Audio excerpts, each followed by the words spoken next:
Bengals fans are amazing. They're resilient, they're tough, but they're fun. And I'm really excited to hopefully meet a lot more of you. Isaac has the big game. Then we became a real balanced offense for the playoff run, which I thought was really important. He put on the greatest route running exhibition I have ever seen in my life. He was football 24/7, and that was the greatest part of Chad. At times, the early part, I would tell him when we were throwing deep passes, I said, don't wait too long, because I'm going to get away. If you ain't going to have the arm to get there. So, I want to run to the ball, Well, Duke, looks like Duke's in the waiting room. I don't want to keep Duke waiting. He gave us a very limited amount of time. I know he's a busy man. Duke, what's going on, big dog? How you doing, buddy? Jim, how are you, man? Thanks for having me on. Yeah, Hey. I'm real busy. I'm sitting on my porch. Yeah, well, hey. Have a little drink going on there. Joe Burrow has played in big games his entire life, and I would think he will be a steady hand at the bow of the ship. And I think I wouldn't be surprised if they take him all the way to the Super Bowl. I really wouldn't.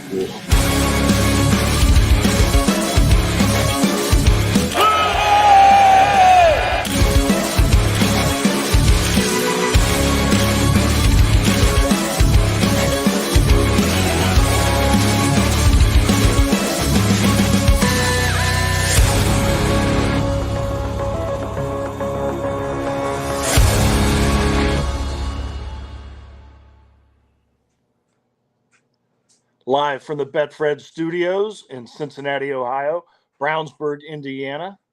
It is the Friends of Bengal Jim, brought to you by Gold Star Chili and Cincy Beer Fest, with our guest director, producer, and main host, James, tonight, and our special guest, Jay Morrison. So without further ado, here is James. Welcome, everybody. We appreciate you joining us. As Tom said, Jimmy is 30,000 feet in the air on the CAI private jet, making his way back from Kansas City. So you're stuck with us three tonight, but a lot of buzz, a lot of excitement after what happened in Kansas City this past weekend. I think we went in not with a lot of holes, but with planning for the future, and I think that's exactly what we did. So without further ado, we're going to bring on Jay Morrison of The Athletic. Jay, welcome to Bengal Jim and Friends. Hey, thanks for having me on. Yeah, I thought Kansas City got a new airport. They can't get a celebrity like Jim out on time to get back for this show. He was signing autographs. There was just a rush of fans, and we honestly needed some extra security after the AFC Championship too for him and some of the stuff he stirred. But appreciate it, Jay. A lot of buzz. Just looking in the comments here that I'm going to pop up. A lot of excitement from Bengals fans after the draft this past weekend. Obviously, when you play in the AFC Championship game, you're not going to have a high pick, but fans are pretty excited. Do you agree with them, Jay, on what happened this past weekend? Yeah, I really do like the draft. I mean, I'm with everybody else. I was surprised to see them not take a tight end. I've got a updated depth chart article coming out tomorrow morning, and I kind of wrote about that, where if you were to list the positions that you were most sure that they would get at least one guy, I think tight end would have been the top of my list. Tackle would have been a little bit further down, but it's just a testament to, a lot of people talk about sticking true to their board and best player available and all of that. And the Bengals really did do it. 9 tight ends in the first 3 rounds, an NFL record. It gets to that point and you're like, well, are you really helping the team by getting a guy that's developmental and maybe down the road, but it was clear their focus was more on the 2023 season than anything else with this draft. And I like all of the picks. I don't know much about DJ Ivey. I'll be honest there with the 7th rounder. But always good to add depth to the defensive backfield. And I love Miles Murphy. I mocked him in my final mock. I think that was a great pick. And really, I think maybe the guy that will have the most impact is Charlie Jones, because it sure sounds like he's going to come in and maybe be that punt returner / kick returner with the explosive ability that Darren's been looking for years. And I expect to see him on the field as a wide receiver as well. So there's a lot to like about all of these picks. Let's go back to that first round pick. As you said, they stay true to their board, picking at 28. You know, we've all done a bunch of mock drafts. Miles Murphy was a player and potentially a position that we were going to target in the first round. But a lot of talk was, hey, there's not a lot of needs for the upcoming season. A lot of these are for 2024, potentially. Miles Murphy, you look at him, obviously we have Trey and Sam Hubbard at the defensive end spots. Tell us a little bit more about Miles Murphy and being in the rotation this year at defensive end. Yeah, I mean, what you love about Trey and Sam is they have that nonstop motor where they just go, but they're human, and you that does take something out of you and wear you down. And whether it's in the fourth quarter in early season games when it's hot, or whether it's in the playoffs or late regular season where it's just been a long season and it starts to take a toll on you. I mean, I don't think you're going to see Miles Murphy start a game this year unless there's some sort of injury, but he's going to play a lot. And Sam Hubbard, 78% of the snaps the last 2 years. Excuse me. I know they would like to get that number down. No, for sure they want to get BJ Hill's number down. He is far more productive when he's closer to that 60% of the snaps range instead of getting up in the 80s like he was last year. And that, again, that's with Miles Murphy. Lou loves these guys that can do multiple things. We've written so much about Lou's lab and how he likes to experiment, move guys around and put them in these different positions and different schemes. And Miles Murphy's the perfect kind of chess piece for that.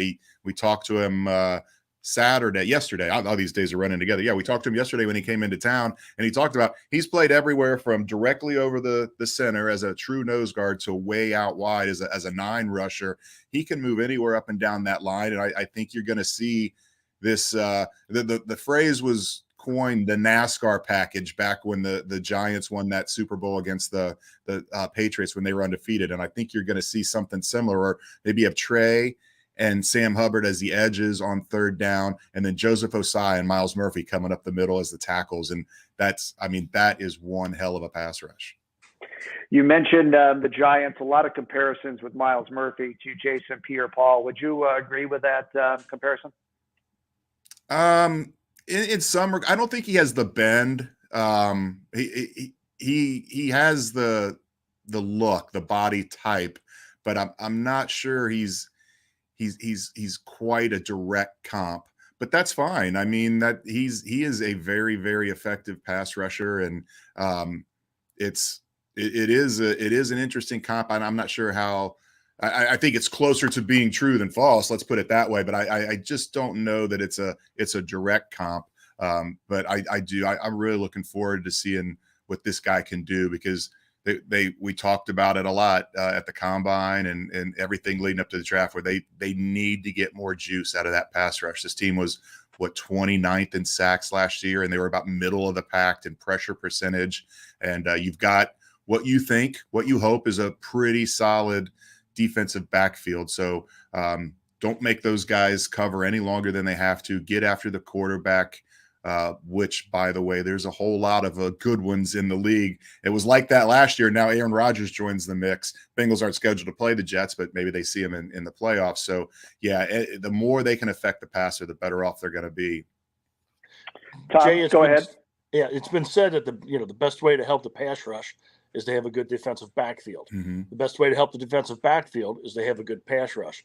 We did not have a Super Bowl winning pass rush last year. First 3 rounds, 1, 2, 3, did they address that? And are these all depth pieces that will be active and helpful on Sundays? Or are these, again, guys we may not see for a year on the field?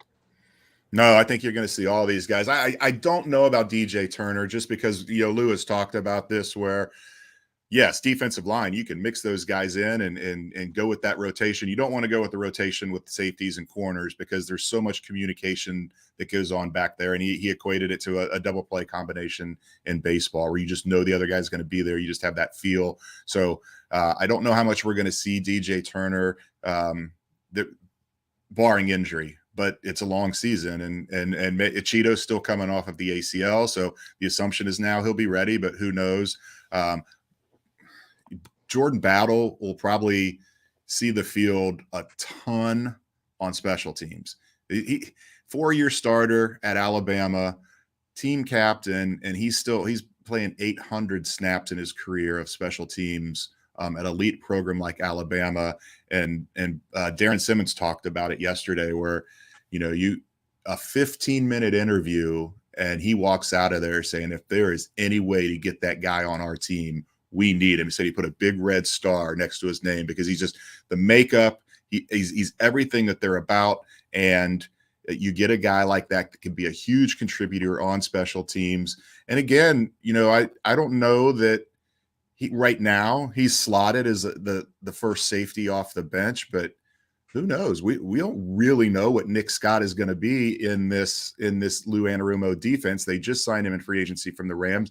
They signed him with the intention of being the starter, but maybe Jordan Battle comes in and beats him out in camp. There's a long way to go before we see what that 53-man roster looks like. But I thought that was a really, really good pick, and that I wrote about that today. That was the pick that kind of epitomized the whole draft, where they're saying we're sticking with best player available. They had never gone defense to start a draft 2 years in a row in franchise history. They now have gone defense, 3 defensive picks in a row, 2 years in a row. It's just a total commitment to rebuilding the depth on that defensive side and kind of stacking the salaries, because you got a lot of big deals coming on offense, and the more of these top picks you can get that can eventually be succession plans on defense, the better. Their last 7 premium picks, which is rounds 1, 2, 3, going all the way back to Joseph Osai a few years ago, have all been defense. If nothing else, they're going to have a very, very, very fast defensive backfield. Yes. We'll have to see if they're in the right spot, but they are going to be fast. Do you see DJ Moore as a slot or an outside guy? It was funny because who went first? I'm trying to. Zach said. I think Zach. Well, I can't remember. This all runs here. One of Zach and Lou were sitting next to each other, and one of them said he could play inside or outside, and one of them said he's an outside corner. So that is the plan: is for him to be an outside guy. But you wonder if something were to happen to Mike Hilton where he misses a game, what would happen. The real interesting thing here is, again, with Jordan Battle, who's not in that list. You look at Cam Taylor-Britt last year, and Dax Hill, and even Tyson Anderson, who didn't play, these blazing 40s, and then DJ Turner with the 4.26 this year, fastest guy of any position at the combine in the 40-yard dash. And I wonder if there is an injury to a cornerback, do they then take Dax Hill and put him at corner and slide Jordan Battle in as the safety to play alongside Nick Scott? It's an interesting question, and it's a good problem to have when you have all these different options. They'll get these guys in, see what they can do, see what they can't do, and Lou will have a plan. Tony? Hey, Jay, how are you doing today? Great, Tony. Hey, just a question about the offensive line. We didn't have any draft this year for offensive line. What does that say about either our confidence in our current line and depth, or what about Jonah Williams? Well, the thing with Jonah is the Bengals have all the leverage. That guy, he requested a trade. He is not going to hold out. First of all, you start getting fined when he gets into camp if you hold out, and second of all, if he says he's not going to play, he's given up $12.6 million guaranteed, and he's still bound by that 5th-year option next year. It doesn't just go away. If he sits out the year, he doesn't instantly enter free agency. So the Bengals hold all the cards in that situation. And they want to make him happy, but what it says about the thing is, yes, I think they have confidence because the confidence comes in the numbers they have. Is it LC coming back from the ACL? Is it Jonah flipping from left to right and kind of finding a new home at right? Is it Cody Ford, who they signed in free agency?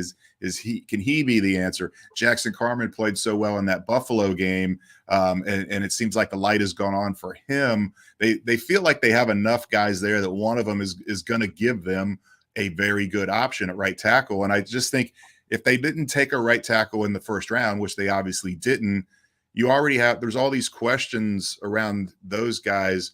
Why add another question? If you're drafting a guy in the 3rd or 4th round, a tackle in the 3rd or 4th round, I mean, really, the Bengals haven't done well drafting tackles outside of the top 15 or 16. I mean, once it gets into that late first round, it turns into more of a crapshoot with that position. And it almost feels like the better plan to just do what they go out, sign Orlando Brown. And I know the money's going to start getting tight, but there are veterans every year on the free agent wire that they get into the second, the third wave. You can find veteran pieces, and they're just not as much of a crapshoot as a rookie. And if you spend a second, third round pick on the seventh, eighth best tackle in the draft and it doesn't work out, you really set yourself back. So I think that's what that position was. If they didn't get one in the first round, they just figured every time they went on the board after that, it was going to be a reach going after a tackle. And I am surprised they did not take some sort of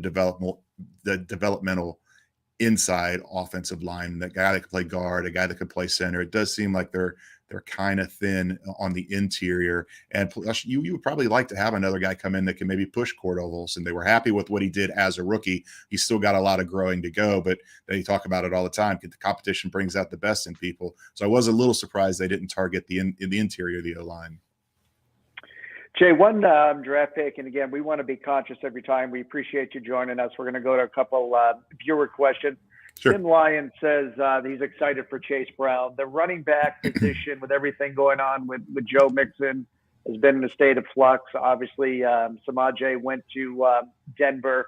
This was another pick that I'm excited for. Love the background with him and his brother, kind of coming from nothing in Ontario, coming south, and what they did at Illinois. Talk about that running back position. Do we see Joe Mixon taking a cut? By Zach's final comments, he kind of alluded to he's going to be around. Some people didn't think he would be. What's your thoughts on the Chase Brown pick and Joe Mixon's future here in Cincinnati? Yeah, I mean, I've been saying it for a couple of weeks. I think it's a good sign that Joe has been at the voluntary workouts. I mean, I don't know if the Bengals have officially asked him to take a pay cut yet. I'm guessing they waited till after the draft to see where they stood to kind of figure out where that offer of a new contract would be. But Joe knows it's coming, and the fact that he's here, he may not be happy about it, but I think he realizes his value is going to be greater in Cincinnati than anywhere else, and that's kind of where the legal thing around him comes into play, where it might cause other teams to shy away. The Bengals are not going to shy away from that. It is a misdemeanor. It's not a good look, but it is a misdemeanor.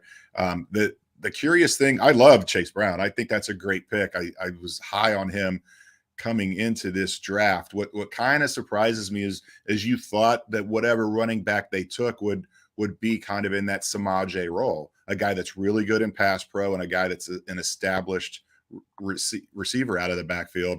And that's not Chase Brown. He's got some work to do as in pass pro, which is fine. That those guys, all you need is willingness at this point. Once they get in, you can learn the technique and you can get better at it. He didn't catch a lot of passes out of the backfield, so he's not your standard throw him in there on third down, put him in there on the 2-minute drills. He's a guy that is I don't want to say a clone of Joe Mixon, but he's a lot like him, where he is more of a bell cow guy, that first and second down kind of guy. And he's got the home run breakaway speed that Joe is lacking at this point in his career. So I thought that was interesting, where you thought it would be kind of, a more of a thunder lightning kind of duo as opposed to two clones.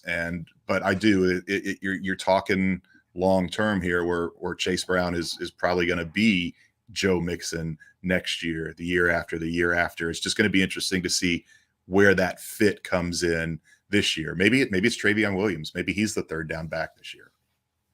Before we go to Tom to end it, we have a question here from our longtime listener, Mon.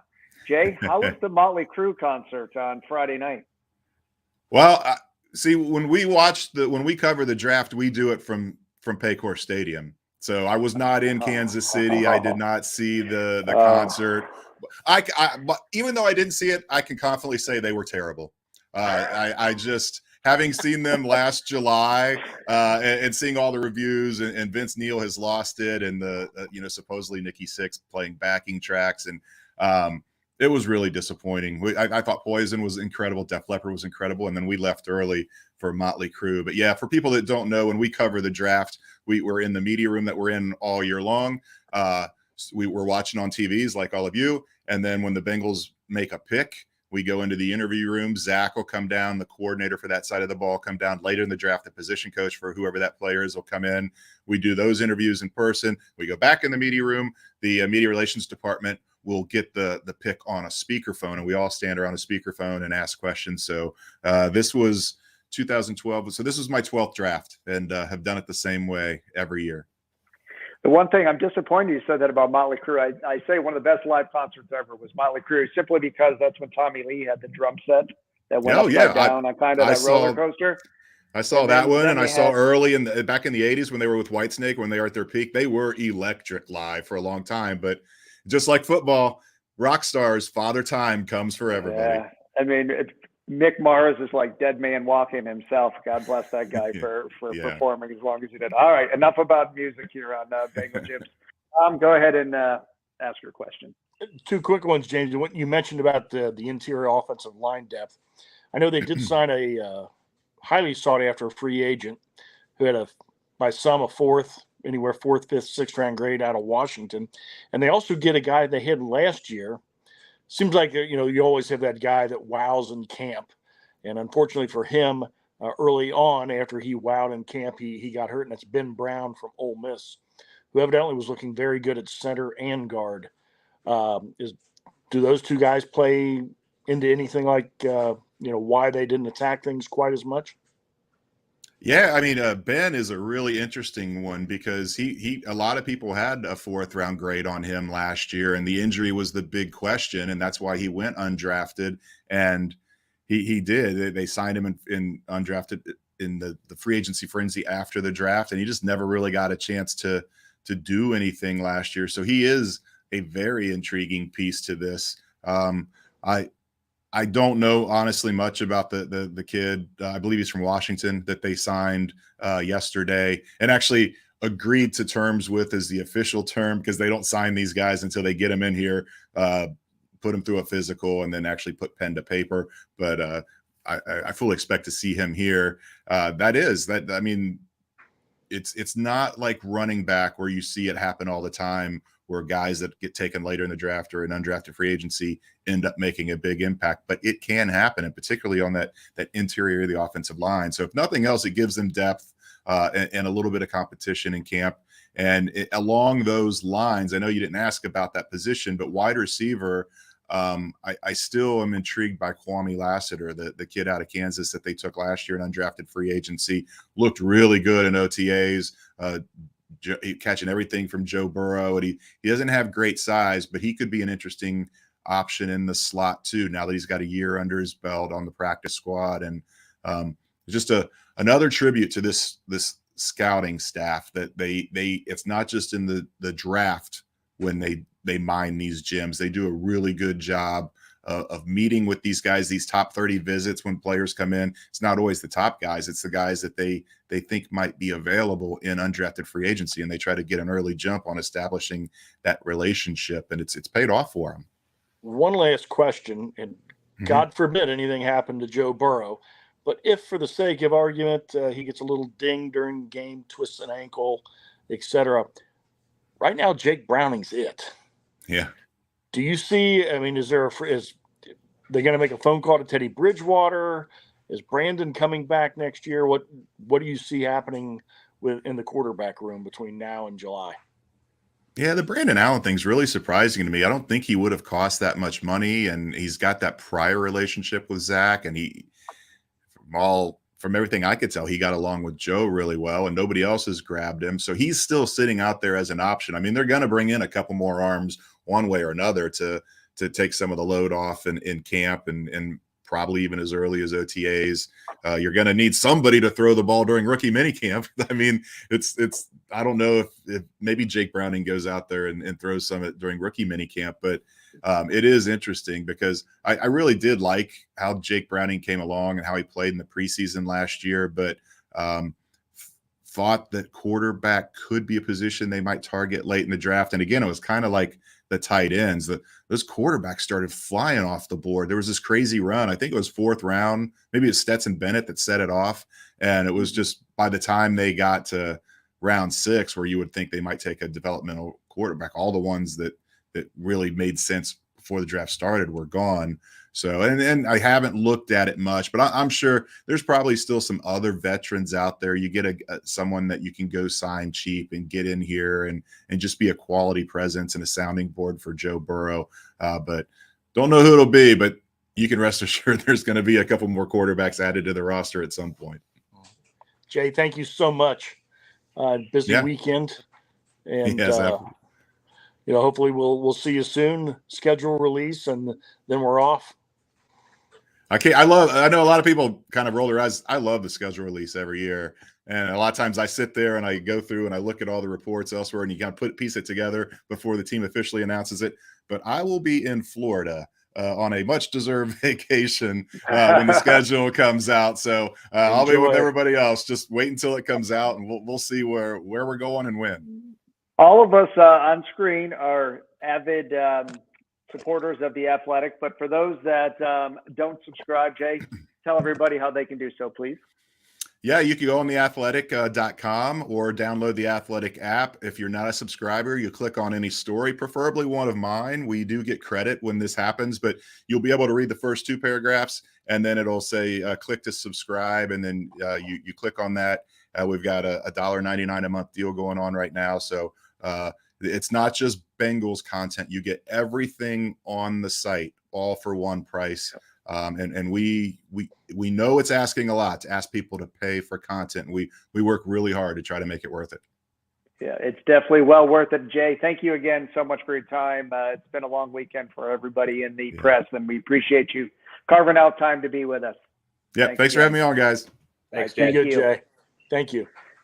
All righty. Yeah, I didn't realize The Athletic had gotten that cheap. I just automatically is run on my credit card, and it's great. And as Jay said, whether you're an Ohio State fan, whether you're a Reds fan, lots of great value on The Athletic. And subscribe if you're not. I guarantee you won't be disappointed. So appreciate that. We'll talk some more draft after our next guest, but we want to be conscious of everyone's time. Tony, do you want to go ahead and introduce our next guest? Yes, our next guest is a defensive tackle from the 90s, Mr. Keith Rucker. He's joining us. He's going to be our first Duck Race of the year, and he's the founder of a foundation called Reach for the Sky, which we're going to bring him on, and he can discuss that, and we'll ask some other questions of him. All righty. Keith, welcome to Bengal Jim and Friends. Thank you. What's up, fellas? What up, Keith? Hello. What's up, Keith? What's your impression from the draft? Did you get a chance to watch a bunch of it over the weekend? I did. We actually, a bunch of us former guys went down Thursday. We were invited down to a suite at Paycor to watch me and Jim Breach, Joe Kelly, Kozerski, John Kitna was there. So it was a nice group of us there. So I was in love. Well, let me say this. I was in love with the first 4 picks. Always looking for offensive linemen, because the more upright we keep Joe Burrow, the better chance we get. And I know we're all in agreement on that. But I was a little shocked by the first pick, because I talked to Tony a little bit, text with him earlier today, because I was like, so what does that mean for Hendrickson or Hubbard? So I was just kind of in la-la land. But I think it was a very good draft. Shocked to see it was so heavy on the defensive end up front. But I thought all the picks were pretty good. I have not seen a punter get drafted yet, so that was new to me. But everybody needs one.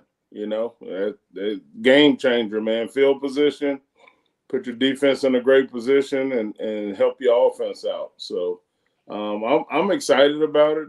Hopefully I'm gonna be able to get down for a few of the OTA practices and stuff, and meet some of those guys and get a little more in tune with what I've been missing. Being a college coach, I'm away from home all the time, so it's really hard to be involved as I would like to be.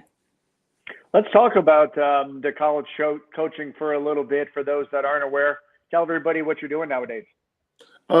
Defensive coordinator at Denison University up in Granville, Ohio. It's about 25 minutes east of Ohio State. Been up there for 3 years now. Just enjoying coaching at a level where it's not so much politics, and you got some kids that you can teach them the game because their football IQ may not be as high as you would like it to be, but you have some input in that, especially as a coordinator. So I don't coach a position. I'm basically just a coordinator, and it allows me to kind of float around and kind of watch my assistant defensive coaches do their thing in Indy and all of that stuff. So other than that, just, running my foundation, and I have a son that's a sophomore in high school right now. So trying to, be around and spend some time with him for these last couple of years, because the last 10 years I've been on the road coaching. So I've missed a lot of my older kids' athletic events, as well as helping out the wife at home. The Reach for Sky Foundation, we're going to put up the graphic here. Tell everybody about that. Obviously, the fundraiser that we're going to do tonight, 100% of the proceeds will go to that. For those not familiar with it, Keith, can you elaborate on the Reach for Sky Foundation, please? Absolutely. We started in 2004. So in 2003, I was working a former NFL players camp and didn't realize that it cost to go to the camp and attend the camp. And I was working the camp, and one of my duties was to cross the kids from the parking lot up to the field. And so a van pulls up, and there's 4 boys in it and their dad. One kid gets out, runs up the hill. The rest of them go park the car with dad and come over. And I'm just joking around. I'm like, hey, you guys don't like football?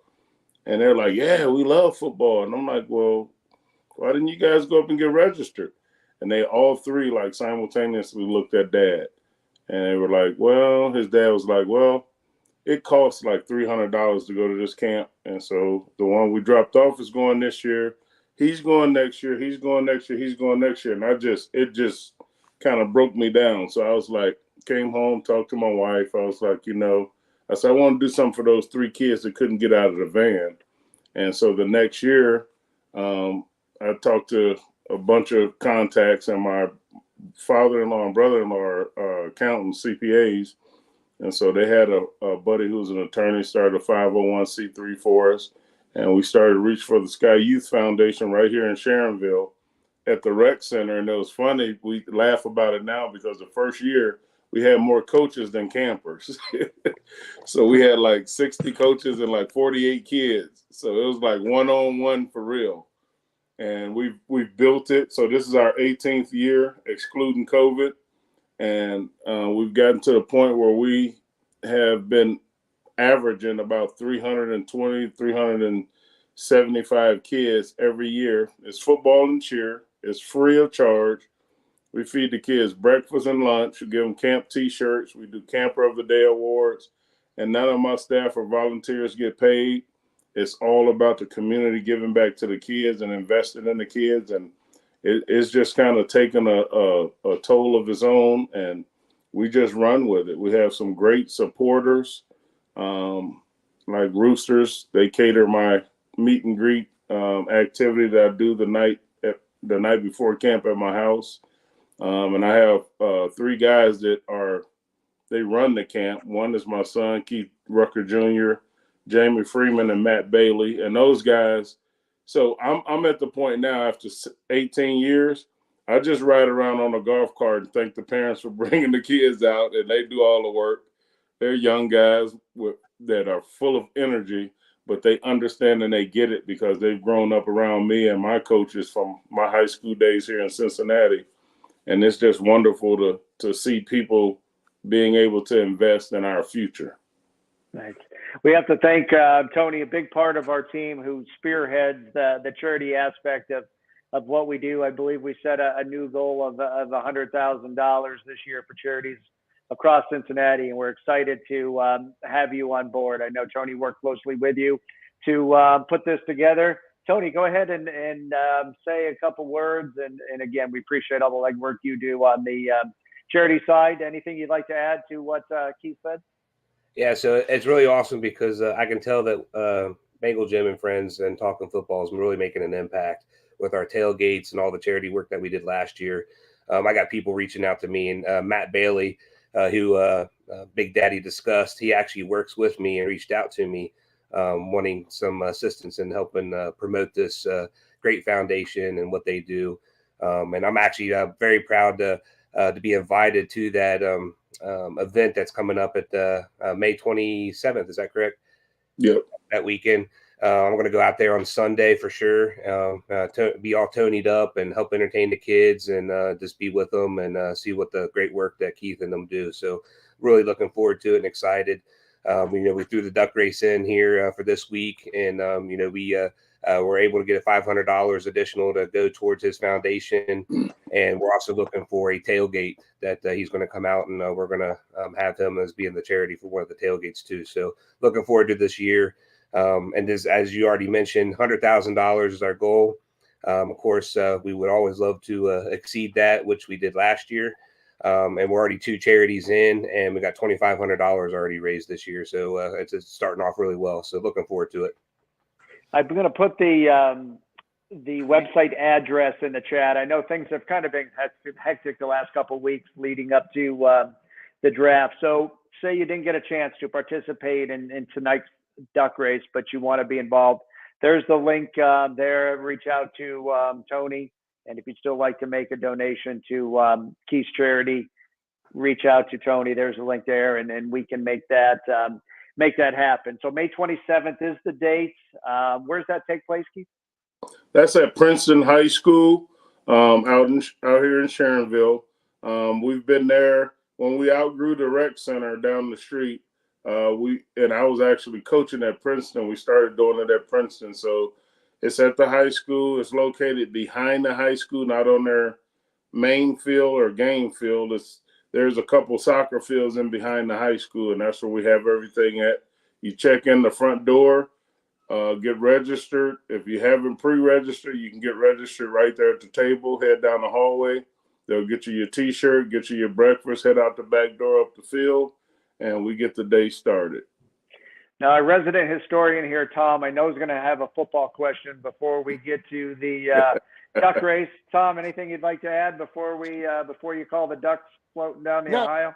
Well, when Keith joined the Bengals in the 90s, it was a bit of a growing period, but he was sensational in a defense that, especially with some of the teams the Bengals would face twice a year, had some problems against the run, and Keith took care of that. But there are also a lot of fun victories in there. Is there one game that stands out that really was satisfying during that area, really felt good during that period of time?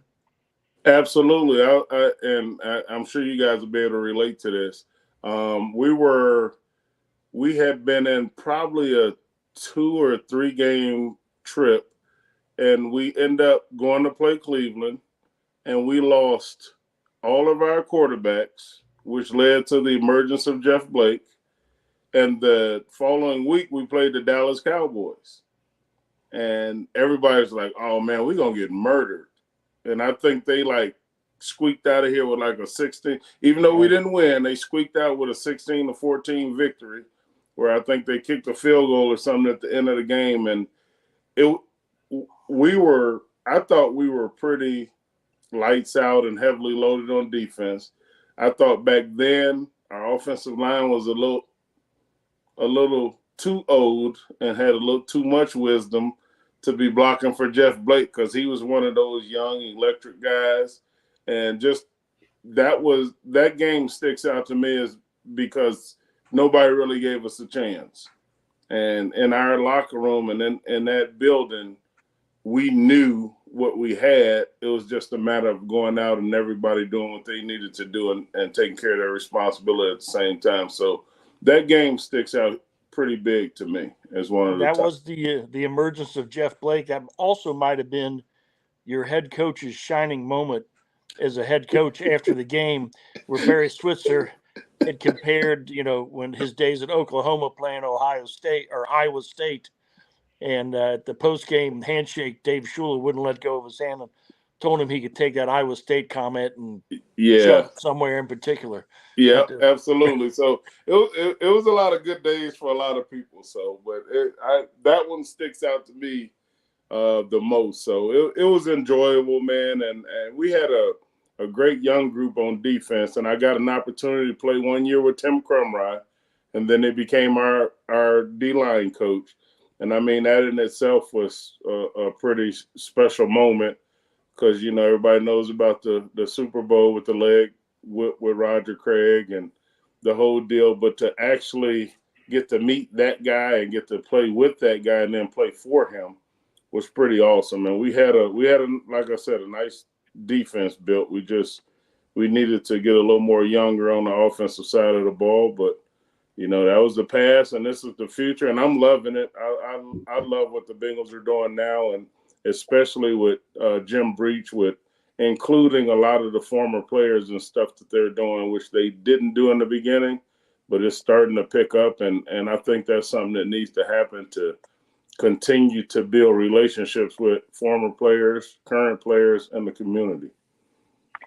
Agree 100%. Tying into draft week, we're going to be raffling off last year's #1 draft pick jersey. I believe it's the first time in all the giveaways that we've done that this jersey's been given away. Tony, go ahead and say a couple words about what the winner's going to take home tonight. Yeah, they're going to get a custom jersey signed by Dax Hill. So kind of commemorate the draft week that we've had this past week. So looking forward to giving this away at our duck race, and looking forward to Tom doing his famous announcing as the ducks go roll down the river. All right. Without further ado, this is the first one that we've done in a while. So let's hope I don't screw this up. And Tom, we are off. And they're off.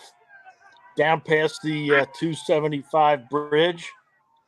Nobody really taking command early. Of course, you don't want to take command early. Jessica. I believe Jessica's a prior winner, isn't she? I think so. Yeah, she's the only one kind of. Wait a minute. We may have somebody coming through. Jerry Blackwell. Oh. Jessica's, both of her entries are strong. Look at us. They're down past the east end, coming up on Montgomery and Boathouse. I think they're drafting like they're at Talladega, Tom. The two drugs Wait a minute. Working together. AJ Arnett is taking over. Wow. The New York Duck. The New York Duck out of nowhere. Purple Duck. We have no Chargers yet. Wait a minute. Here they come back. They're fighting back at the line at Paycor Stadium. Oh. Jerry Blackwell. Congratulations. Photo finish. AJ's going to be so disappointed. Let's see. There's Augie from New York going to tie in. Keith, who knew a duck race could be so exciting, huh? Man, that was really exciting. I like that. It's funny. We had Kay Adams on last year, and I got to turn this thing. I'm going to mute that duck. I can hear him still quacking. And she thought we were literally racing ducks. We're like, no, okay, this is just something that we do for fun. Peter's not going to call and cancel the show, but again, this is all something that we do for charity. You know, we appreciate you coming on, and I love hearing the fact that the Bengals are embracing the former players. You know, we've had an opportunity to have so many on the show here, and just hearing the old stories, seeing the smiles on your face when you come on, and seeing the message in the chat, in the comments, and a lot of the fans think of the memories back when you guys played, whether they were good or bad. You know, they love the Bengals. They're diehard fans, and seeing you and gentlemen like you come back on and talk about that, we really appreciate it. It's a lot of fun for us. Absolutely, I appreciate you guys for giving me an opportunity to come on, and I'm looking forward to camp, and with Tony the Tiger being out there, the kids are gonna love it. I'm excited about that. That's gonna be a little something new, and we have a great group of staff and volunteers, and we end up with a lot of kids that just love having fun, and it's great to see what you guys are doing. And if there's anything ever that I can help you guys out with, please do not hesitate to reach out to me, okay? We certainly will. Tony? Yeah, I appreciate you. I appreciate you, Keith, and I'm looking forward to the end of the month. Come out there and help the foundation out, and and with the kids. And one thing that you didn't mention is this isn't your only event that you do. You also do one up in Chicago area, if I remember right correctly. Yes, we do one in Chicago where I grew up and am originally from. All my family's there. I have a group of people that come from Chicago to work my Ohio camp. So we take care of their room and board and gas cards. And then likewise, we have about 15 plus rooms in Chicago when we go to do that camp with people who travel from Ohio. So, and another piece I'd like to add really quick, I think it's really important. The Matt Bailey and Jamie Freeman and my son Keith Jr. are the guys that are running the camp. That we call them camp commissioners. Matt and Jamie started when they were freshmen in high school for me, and as an incentive for the highest grades and highest attendance to off-season workouts, I would take those kids to Chicago to do that camp with me. Well, now they're grown men with wives and families, and they still come over to my house before camp, load the trailer, see what I need. We get there to Chicago, for example, they unload the trailer, and it's off to the races. They love the kids. And, you know, it's awesome for me because I get to watch them give to these kids what me and my staff gave to them when they were in high school and now grown men. So it's awesome, man. And it's a great experience. And we turn away no volunteers, no staff. You want to come out and volunteer and help out? We got you.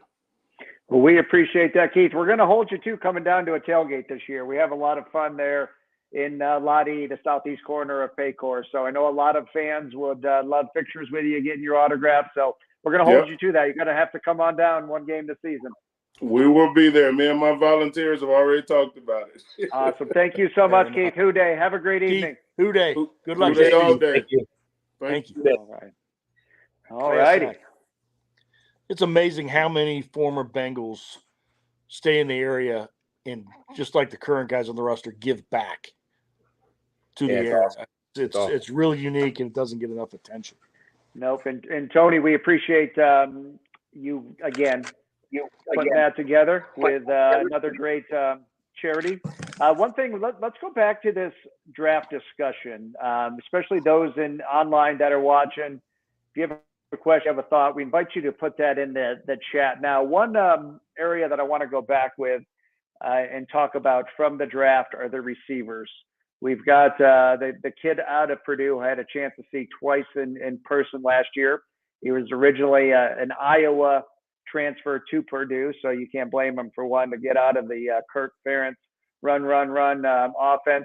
Had a great year at Purdue, and then got an Ivy League kid out of Princeton, Andre something Sheafus. I'm going to butcher his last name again with great numbers. Tom, let's talk about those receivers. And again, if you're in the chat area, go ahead and put your comments up. Is there something you want to talk about or something you want to commend the Bengals on? We'll pop that up on the screen.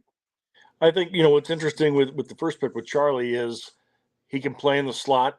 He can play outside. He returns kicks. He's evidently a fantastic route runner.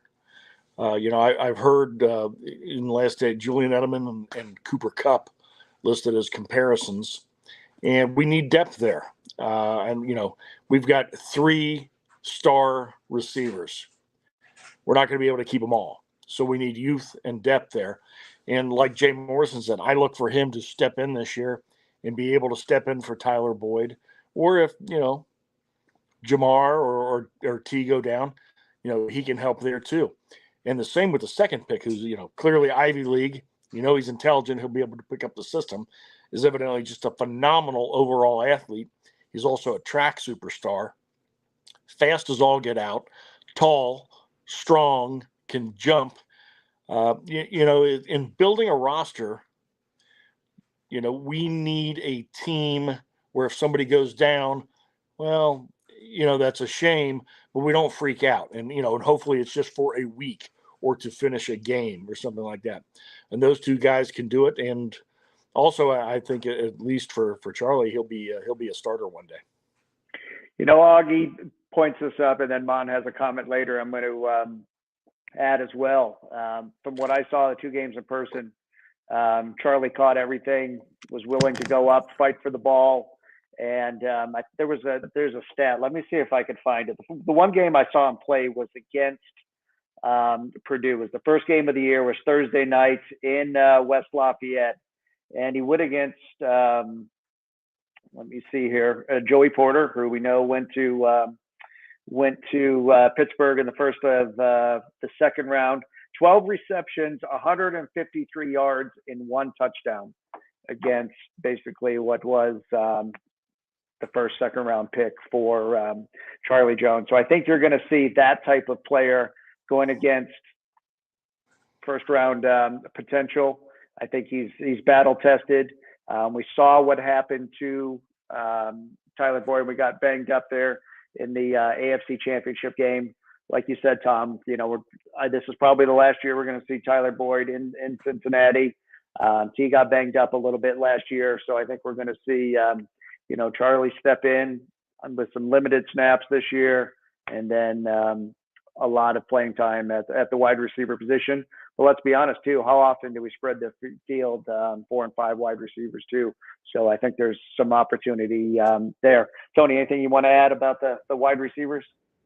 No, but I'd like to just mention the punters. I'm kind of interested in that punting position. You're changing gears on us too quick here. I had to. Hey, I know you want to talk about Michigan guys. I know how excited you are to talk about Michigan guys, but no, that wide receiver position, I think, again, somebody put on here, and Duke we trust. Lisa put that. AJ put in here, despite losing the duck race, he didn't turn our show off. So thank you for that, AJ. Bengals crushed the draft, 0 reaches. I think, as Jay Morrison said, they had a plan going in. They didn't reach. Tight end, obviously didn't fall where we wanted those guys. So 2 great receivers, which I think are going to work their way in. And Matt says it again here. Punt, kick, returner too. That's right. Valuable. The whole Darren Simmons aspect, for especially a lot of these draft picks, how many of them can come in on special teams and compete? Because when you're looking at that 4th, 5th, 6th wide receiver spot, the 4th, 5th corner, they're going to have to compete on special teams as well. Tom? Well, like Jay said, they did have a few guys on the practice squad last year, Kwame Lassiter being one, who'd be perfect for the slot. Is he our depth of slot? Because, Charlie can play outside, he can play inside. Or Andre is I think pretty much for the outside. But they've got speed. They've got burner speed that when Jamar went down last year, we lost. Now, fortunately, the Bengals are in a position where they have 2 star number 1 wide receivers. Just adding to that pool, because Joe will find you open, is really, really going to help. So it's, I think they're set there. And to Tony's points, it's the big game. It's Michigan versus Ohio State for the punting job. I think Drew Sample's difficulties in the AFC Championship game invited somebody in. I think it's worthy to note, as much as was made last year in the punting battle about, holding is 60% of the job.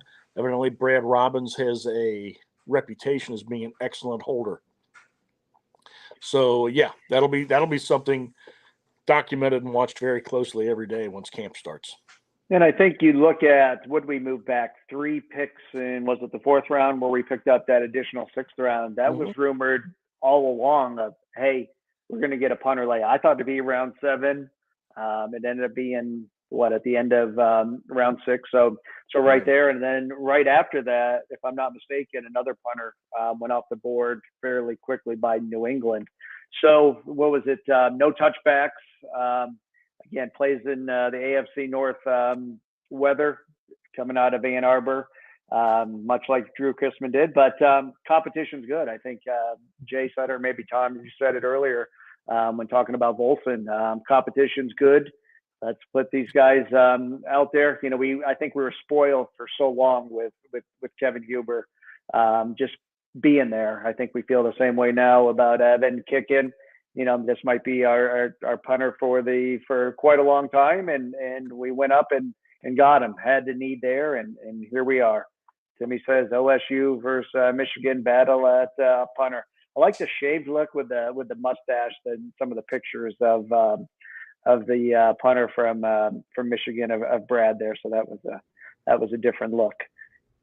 What else we want to talk about, gentlemen? The one comment here. Let's bring this up because I think Richard. I think this solidifies a lot of what we did. Richard brings this up. The draft is for the future. Again, we're not going to be able to pay everybody. We talked about filling holes for the future, whether it's Miles Murphy at defensive end, Cheeto getting a big payday after this year. We saw that with DJ Turner, safety. The one thing we didn't touch on earlier is how often the Bengals play three safeties. I think more than any other team in the NFL. So you see Jordan Battle there in round 3.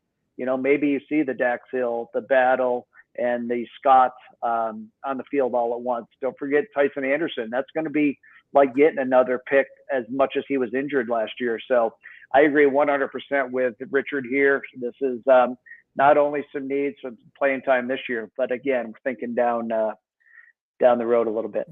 With the contracts the Bengals are going to be signing to so many critical players, the backbone of the franchise, the pressure's really on the front office. We have got to hit in the draft every year if we're going to maintain the position of being one of the league elites and getting to and winning the Super Bowl. They're going to have to hit on the draft every year. We're going to need young, cheap talent that's contributing and important to winning. And I think that's what today's draft or the weekend's draft was. We got a lot of guys who are going to be pieces, like Jay said. Does he see any of these guys walking in and starting? No, but they are going to play a lot. They're going to contribute a lot, either rotational pass rushing, special teams, nickel and dime formations on defense, same nickel and dime formations on offense. And if you're open, you're even close to being open, Joe Burrow will find you. A new punter, one of the best in the nation. So, I think, it's sure. Did we want a tight end? And like Jay said, it wouldn't surprise me if a tight end that's going to be on the Bengals roster is currently on another team's roster. And in August, we end up picking somebody up. Wouldn't surprise me at all. But, I think the draft did for the roster what it needed to. We got younger, we got cheaper, and we have more talent now. And we're going to need it. Our division is loaded. 100%. And, go ahead in the comments now. Go ahead and put your favorite pick, whether it's Miles Murphy at 1, whether it was Battle at 3, whether it was Charlie Jones at 4 or 5. Go ahead in the comments, put those up there, and let's see what everybody's opinion is. And again, what did we see this week? We saw Aaron Rodgers go to the Jets, an NFC quarterback that just made the AFC even tougher. Lamar Jackson, I think most of us knew he would be back, signs that 5-year contract. AFC North didn't get any easier. But go ahead in the comments. Let's hear who your favorite draft pick is. And I agree 100%, Tom. There was needs on both sides of the ball, but I believe we shared this in one of our group texts. One of the struggles last year was getting to the quarterback. So hopefully Miles Murphy can help with that. And we see a lot better pass rush. Let's pull it up here, Matt. Chase Brown at running back. Again, love that. Love the background. You have to go back and watch the background on that. Our New York buddy says Battle. He must have had a couple too many drinks on Friday night. Thought he was gone when we drafted him. He was still there. Mark, great seeing Mark at the draft party. Matter of fact, I believe him and Lisa did a 2-minute warning. That's one thing we didn't touch on. Tom and Tony, you didn't get a chance to go down to Paycor on Thursday night, but great job by the Bengals putting together that draft party. A lot of great players there. I believe it was probably the first time Kitten has been back at Paycor in a while. Of course, Kenny was there. Our show favorites, Dave and Dan Horde, were there. So that's one thing I'd be remiss not to mention. Kudos to the Bengals for what they did. Oh, it's a love affair with Miles Murphy by the Morans. Timothy Lyons says Chase Brown. Mark, excited about 2. Big Ten guy, Mark must be. Let's see. Mon. Battle. Let's see. Murphy. Brown. Let's see here. I think I don't use either player. They make too much. Another Chase Brown. AJ. Nobody likes my wide Murphy. receiver from Princeton. What's going on? Yeah. Okay. So Brown, Murphy. Brown and Murphy look like the 2 favorites. So let's see here, man. It's let me pull this up. Let's see who's man. We really need Lisa's 2-minute warning. So for now, we're going to use this one. Hey folks, it's time for the 2-minute warning. All righty, Tony, you get to start us off here tonight. Final thoughts.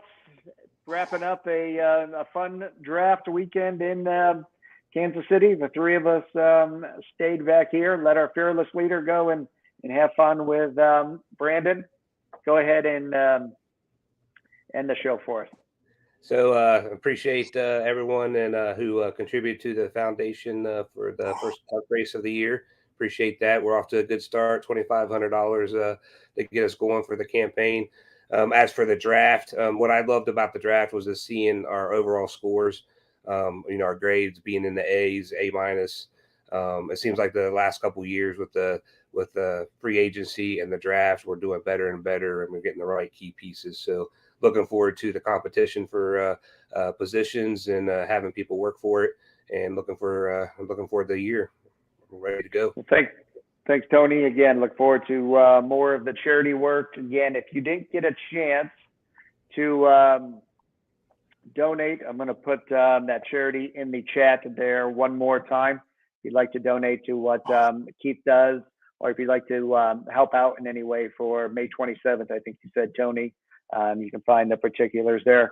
Tom, before you end it, go ahead and give our listeners kind of a recap of what our plan is going forward as we enter what is the off season. Yeah, our off season, we go dark, although we're not working, and it's really odd for those you see and those regular members that you don't see. And James will confirm it. We seem to talk, communicate, and see each other more when we're off the air than when we're on the air every week. But this will be our last show for a little while. We will come on with a special show draft night. So when they're going to announce, or pardon me, schedule night. The schedule is released and dropped, which I believe tentatively is May 11th. Does that sound right, James? Yeah, which is not this Thursday coming up, the following Thursday. So 2 Thursdays from now. Be checking us on social media. We'll confirm it and the time. We'll be reacting and reporting about the Bengals schedule live. So, everybody can plan their away games and everything else and all the other dates that are special this coming year. But other than that, we'll be off pretty much until the Sunday after the 4th of July. We will also be getting ready, though, for, as James just put up, I hope he puts it up again, Jungle to the Hall 3, 2023 edition at the Banks. We want to fill the Banks up with orange and black, and we want to celebrate Ken Riley going into Canton and really bust our butts as fans to push and support the election of Ken Anderson and Willie Anderson in, along with some of our other deserving Bengal greats. But it's going to be that. It's going to be fun. It's a day to celebrate fandom, talk football with everybody, and also get to meet some Bengal legends after our program, which is at 2.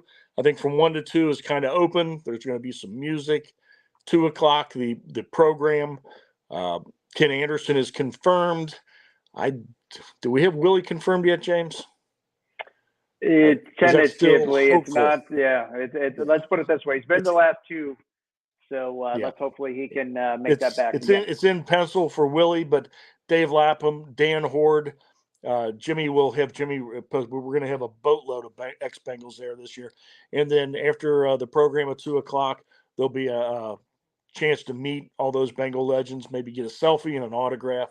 So please, June 10th, figure on coming down to the Banks, and we'll have Jimmy repost everything so you can get signed up and get your pass, but we want to jam it with orange and black for those deserving Bengal legends, and come hang out with James and talk football.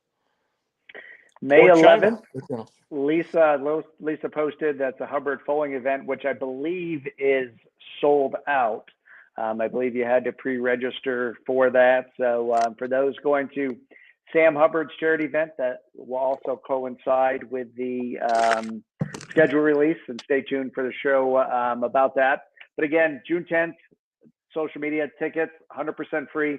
Come on down to the Banks. 15 to 20 former Bengals will be down there. Get a chance to get their autograph, get a chance to, Tom, looks like you're getting ready to say something. Well, is Tony going to Sam Hubbard's Foaling event? I am. Yep. Okay.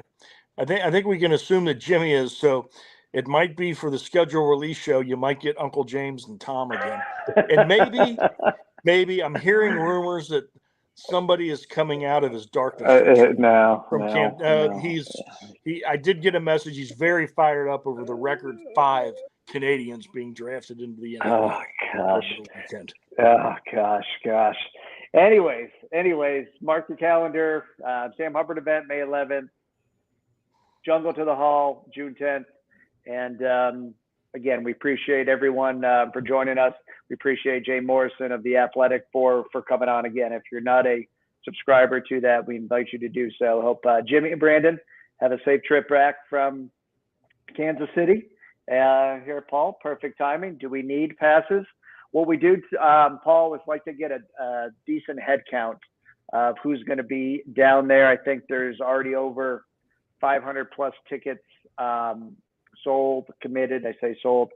People have signed up for. So if you could just go on, sign up. That way we can have a decent head count of who's going to be RSVP. We would certainly appreciate that. And again, let's keep pushing it strong on social media. Let's stay positive. Bengals fans, we have a lot to be excited for. The NFL is just keeps turning. You know, we go from the draft to the schedule release to the OTAs. You know, we just see our Bengals family 365, 12 months out of the year, and it's a lot of fun. So appreciate everybody for watching us. Who Day, excited about the draft class, and we'll see you in a little bit. Who Day, everybody. Thank you. Who Day.